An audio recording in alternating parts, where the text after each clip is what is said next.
Менә мин нәрсә әйтәсем килә. Безнең дөньябыз ул бик цинизмга бирелгән һәм бу мәнфәгатьләр кайгыртучы майдан. Менә шундый шартларда безнең менә татар халкында милли эгоизм хисен үстерү мәсьәләсен күтәрергә кирәк. Чөнки һәркайсы үз мәнфәгатьләре өчен фан кую дәрәҗәсендә көрәшә. Менә шундый шартларда кызганыч ки, халкыбызның күп өлеше милләт турында уйларга башламый. Ул гел интернационалист булып кала, яки коммунистик курсамда булсын, яки ислами курсамда булсын, яки россиян курсамда булсын. Безнең күбебезнең кардәшләребезнең әле менә бу милләре фикерләр дәрәҗәсе менә минемчә шундый вакыт. Мин әйтер идем анда ялган интернационаллык белән агылган. Менә шуны без аңласак, минемчә без үзебезнең урыныбызны, мусульман өммәтендә урыныбызны җиңелрәк аңлар идек. Югыйсә, без инде шуны аңламасак, гел аутсайдер, гел фотоп калучы гына булып кала дигәсәбез. Инде Россияга килгәндә дә минемчә менә безнең халкыбызның мәнфәгатьләрне, бигрәк тә татар теле культурасы җәһәтендә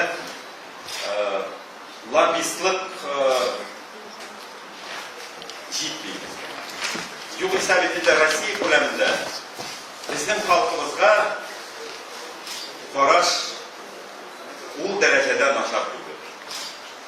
Менә искә төшергән 90-нчы елларны, 0-лы елларны, менә Ельцин булган вакытта сез хәтерлисез бит инде, федераль үзәктә татар милләтеннән бер генә түрә дә юк иде. Мин әле хәтерлим, Казанга килгән иде, ул вакытта вице-премьер иде ул, Дагыстаннан.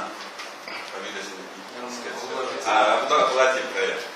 Аңа инде безнең активистлар сорыйлар иде. Кемсең анда федераль үзәктә татарлардан министр?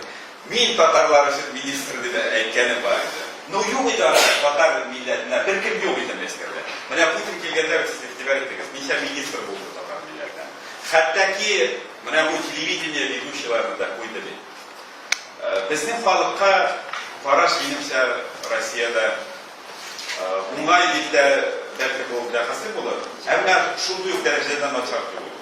Менә минемчә безнең үзебездән уйларга кирәк оештыру ягыннан. Менә бу үзебезнең телебез, мәдәниятебезне борчулар. Менә безнең оештыру ягыннан структураларыбыз, махсуслашкан технологияларыбыз юк. Югыйсә, менә татарларны мин әйтер идем, кая гына барма, нинди генә губернатор белән күрешмә, нинди генә министрны күрмә, алар бөтенесе безне ярата. Ну, хөрмәт итәләр. Чөнки татар халкының Россиядә урынын бөтен кеше аңлый.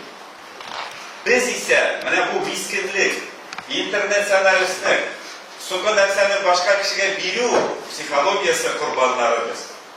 Менә әгәр инде без үзебез бу дөнья жестокий дөнья. Монда үз-үзең өчен көрәшергә генә кирәк дип аңласак, минемчә менә бу бик зур адым булыр иде балга. Әгәр инде без үзебез аңласак, һөҗүмчән булсак, көрәшсәк, сезнең телебезне дә, мәдәниятебезне дә, татар икәнебезне дә бер кеше аягына басып, алкышлар каршы алыр. Рәхмәт.